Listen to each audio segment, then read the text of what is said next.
Combien de fois avez-vous déjà promis quelque chose à Dieu dans un moment de pression et, lorsque la situation a changé, cette promesse a perdu sa force?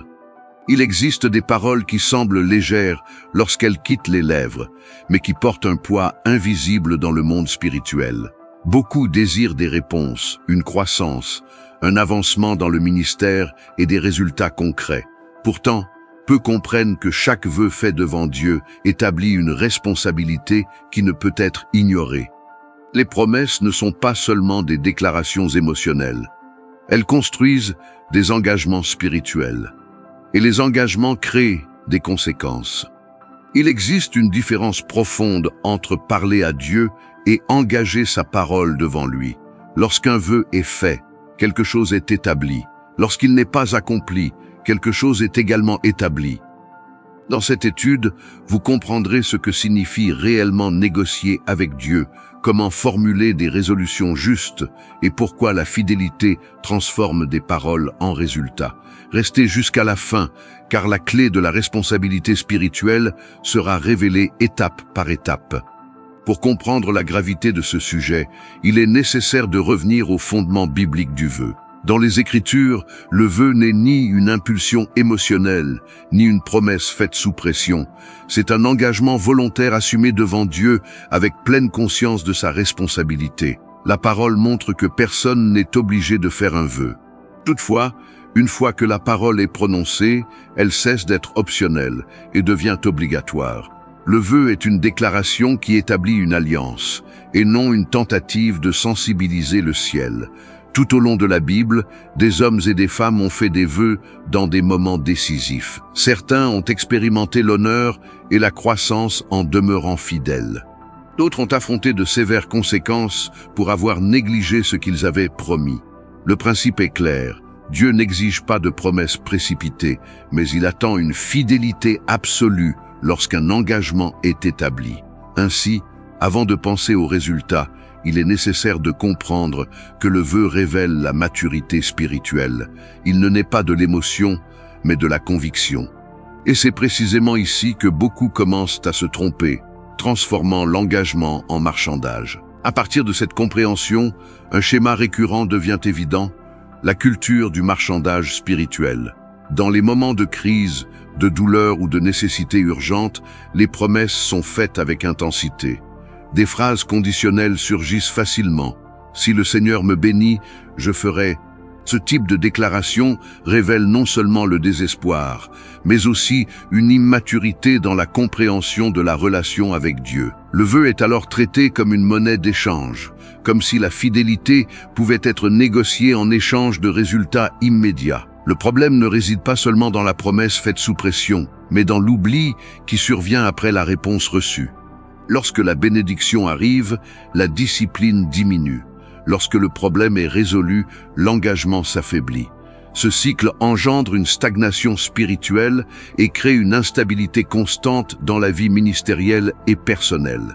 Le marchandage produit un enthousiasme momentané, mais ne construit pas la constance. Et sans constance, il n'y a pas de transformation durable. C'est précisément ce manque de continuité qui empêche beaucoup d'expérimenter des résultats solides et permanents. Lorsqu'un vœu est négligé, les conséquences ne sont pas seulement extérieures, elles commencent à l'intérieur. La conscience devient moins sensible, la prière perd en intensité et l'autorité spirituelle s'affaiblit progressivement. Il ne s'agit pas d'une punition immédiate, mais d'un processus silencieux d'usure.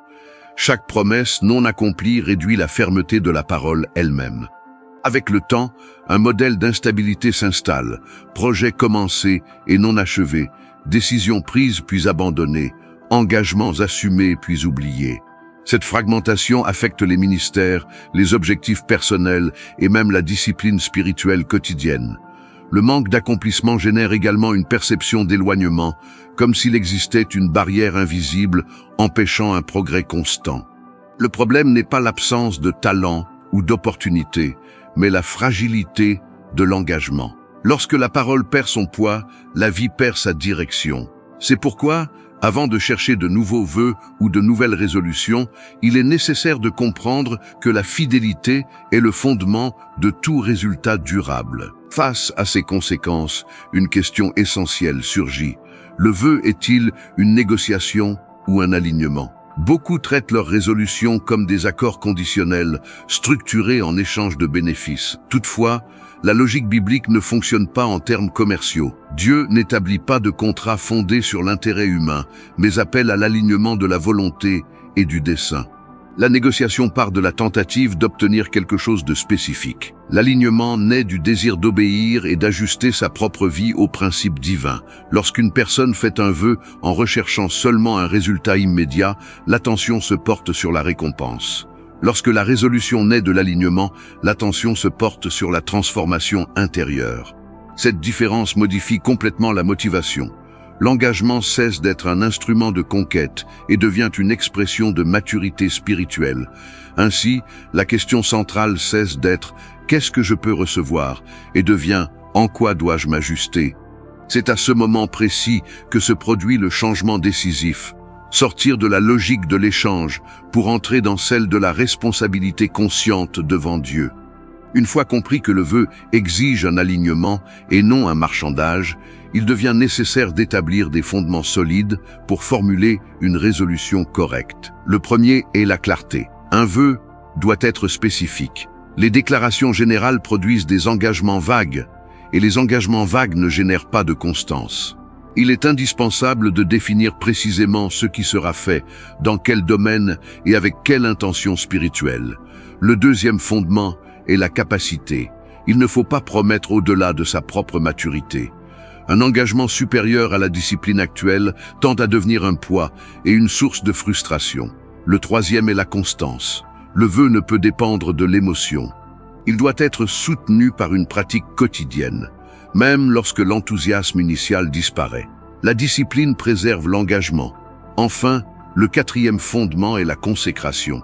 Toute résolution doit demeurer sous une prière continue, étant constamment présentée devant Dieu pour recevoir force et direction.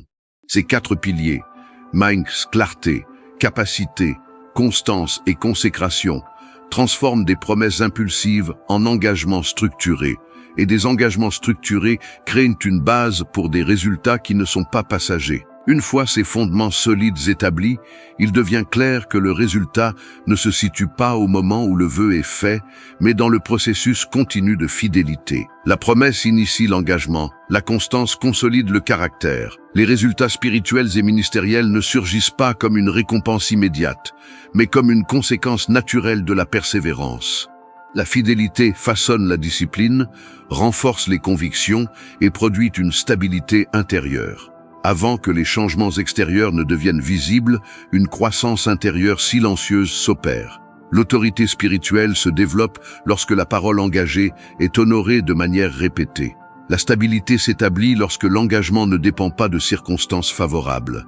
La maturité se forme lorsque la résolution demeure même dans des périodes de silence ou d'attente. Les projets personnels gagnent en cohérence, les ministères mûrissent et les objectifs cessent d'être interrompus en cours de route. Ainsi, la fidélité transforme les vœux en trajectoire, et une trajectoire soutenue au fil du temps est ce qui génère des résultats réels, durables et progressifs. À mesure que la fidélité est maintenue, une question importante surgit. Comment discerner si la résolution est réellement alignée avec la volonté de Dieu? La confirmation ne se manifeste pas uniquement par des opportunités apparentes ou des résultats rapides. Elle se révèle d'abord par une paix intérieure constante, qui demeure même face aux défis. De plus, il existe une cohérence avec les principes bibliques. Aucune résolution véritable ne contredit la parole. Un autre signe est la croissance du caractère au cours du processus. Lorsque l'engagement renforce la discipline, l'humilité et la persévérance, il existe une évidence d'alignement. Il y a également des portes qui s'ouvrent de manière équilibrée et progressive, sans contradictions évidentes. Toutefois, la prudence est nécessaire. Toute opportunité ne constitue pas une confirmation. Des décisions précipitées, fondées uniquement sur l'émotion ou la pression extérieure, peuvent détourner la résolution initiale. C'est pourquoi le discernement exige une observation continue, une prière constante et une évaluation honnête. La confirmation divine renforce les convictions, et non seulement les circonstances favorables. Avant d'établir un quelconque engagement, certains avertissements doivent être considérés avec sérieux. Il ne faut pas faire un vœu dans un état de désespoir, car les décisions prises sous forte pression émotionnelle manquent généralement de constance. Il n'est pas non plus prudent de promettre par comparaison en tentant de reproduire les expériences d'autrui sans évaluer sa propre réalité spirituelle. Un autre risque consiste à agir sous influence extérieure, lorsque l'impulsion naît davantage des attentes d'autrui que d'une conviction personnelle. Le silence responsable est préférable à l'engagement précipité. La maturité spirituelle inclut la capacité de discerner lorsque le moment de promettre n'est pas encore venu. Un vœu doit naître de la clarté et de la responsabilité et non de l'impulsion. Lorsque ces précautions sont ignorées, l'engagement perd sa solidité avant même de commencer, compromettant l'ensemble du processus futur.